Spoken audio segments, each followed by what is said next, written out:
You're listening to the best of the Morning X. You can also catch it on the Morning X podcast, wherever you get your podcasts, or at 99x.com. Kleenexes, please. Yeah. So went to my best friend's wedding last week. This was a movie, My Best Friend's Wedding. This was the best friend who at first was going to have, this was my friend Bob, who was going to have the wedding with just his friends in L.A., and because they didn't want people to drive in for it or fly in for it. And I said, wait a minute now.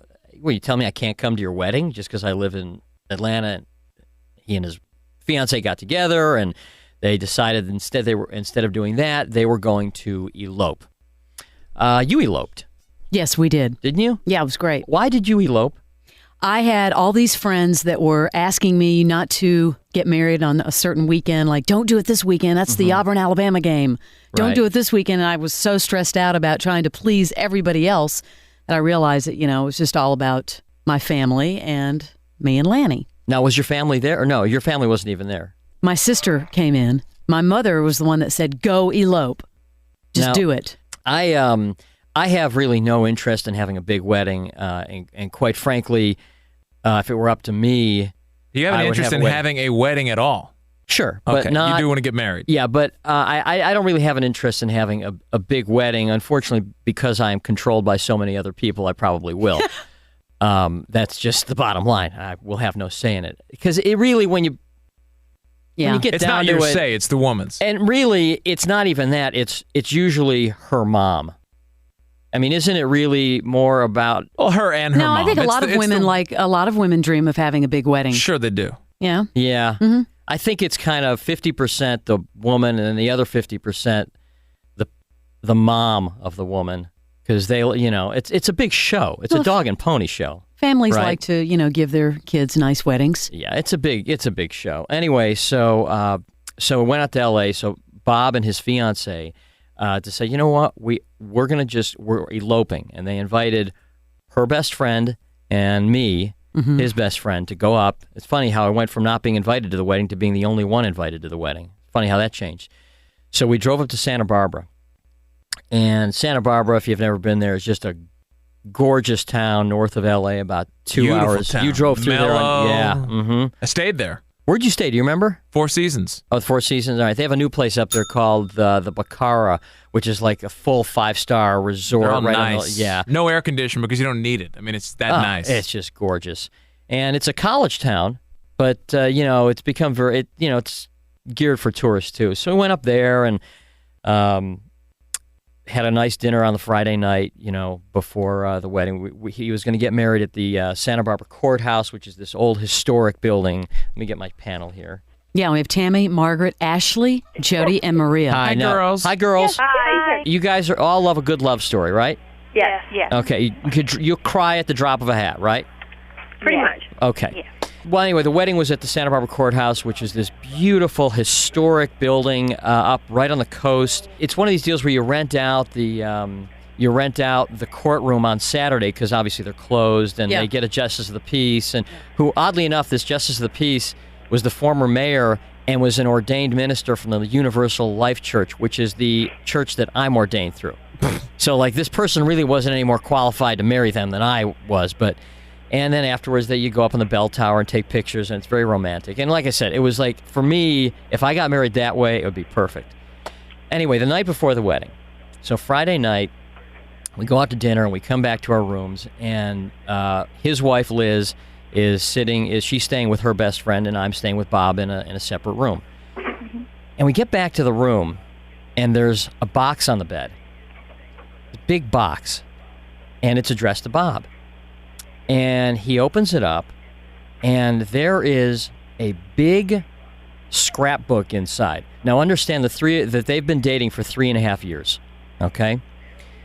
This big scrapbook inside, it's about 8 or 9 inches thick, about 1.5 feet wide. Mm-hmm. Phone book. Yeah, it's really big.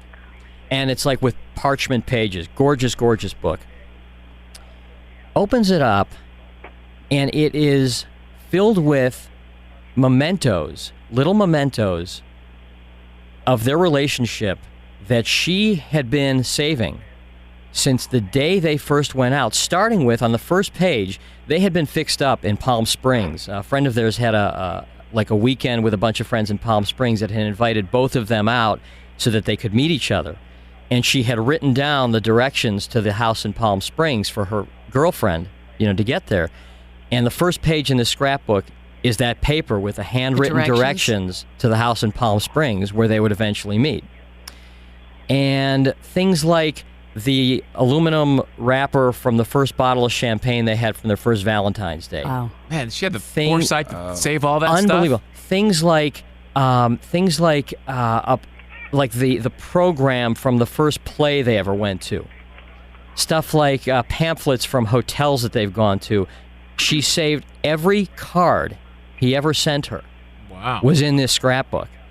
And as you get to the back of the scrapbook, and I mean pictures and... Chick's organized. Things like this Halloween costume from like 2.5 years ago. She saved like a piece of the costume and put it in this scrapbook, along with a picture of the two of them on that Halloween. And as you get to the back of the book, there's a page that says, "A petal from every bouquet."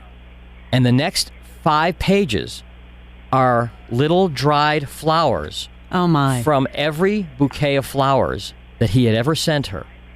God. And then after that, there's another page that says, "A ribbon from every bow." And there are like 5 or 6 pages of like multicolored ribbons from every present he had ever given her. I wonder if she did this with like every man until it was the right one and then just like throw away all the stuff. Well, I said... I mean, how do you know? That gives me chills. How do you know that he's the one and that you should start saving now? I said to him, Bob, this woman is either the most amazingly insightful, romantic woman in the world or the biggest pack rat in the world. And so we're going through this book, and as the pages are being flipped, Bob, all he can say is like, "Oh my God. Oh my God.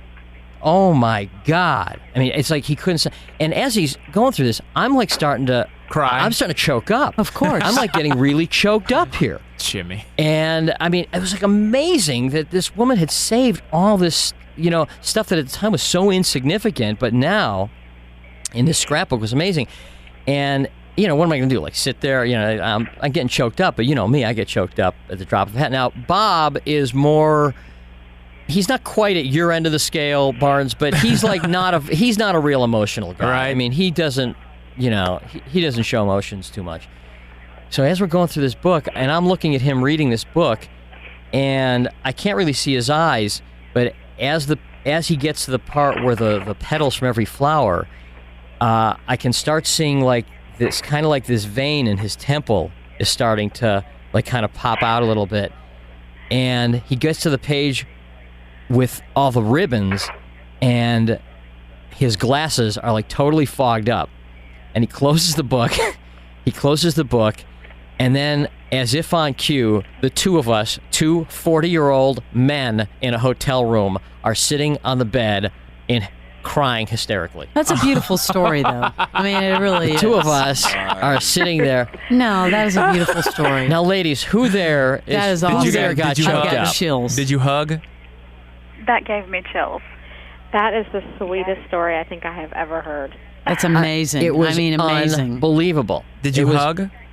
I think I like, I like put a, how you put your arm around a buddy, like, hey, He's a lucky guy. Like that. And he even said at the time, he said, it's amazing because we've been dating for 3.5 years and we're getting, married, yet this one book has somehow like elevated everything.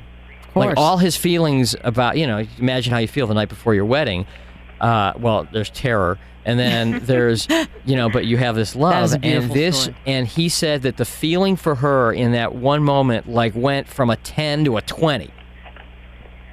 That's a great story. I've told that story. Everybody I've told this story. He had rented a room. We drove back down to L.A. that night, and he rented a suite at the Bel Air Hotel.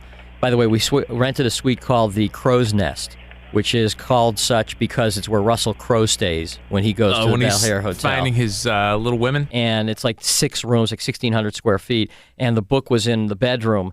And one by one, the girls who were coming to this party would go into the room to look at the scrapbook, and they'd come out 5 minutes later. The mascara was running. That's a beautiful story. Didn't get you, Crash? No.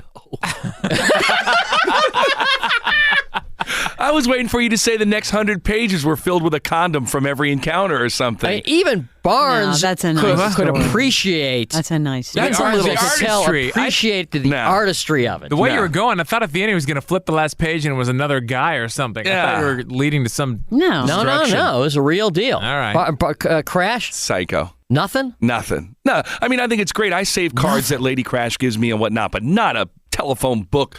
You know, That's sweet, though. The grass that you walked time on. out. Hang on a minute. Of course you don't, and I don't, because we're guys. We don't do that. But if, like, in 2 years, all of a sudden Lady Crash had given you this book with, like, how about the label from every Bud bottle? Yeah, every Bud cap now kicked off. Okay.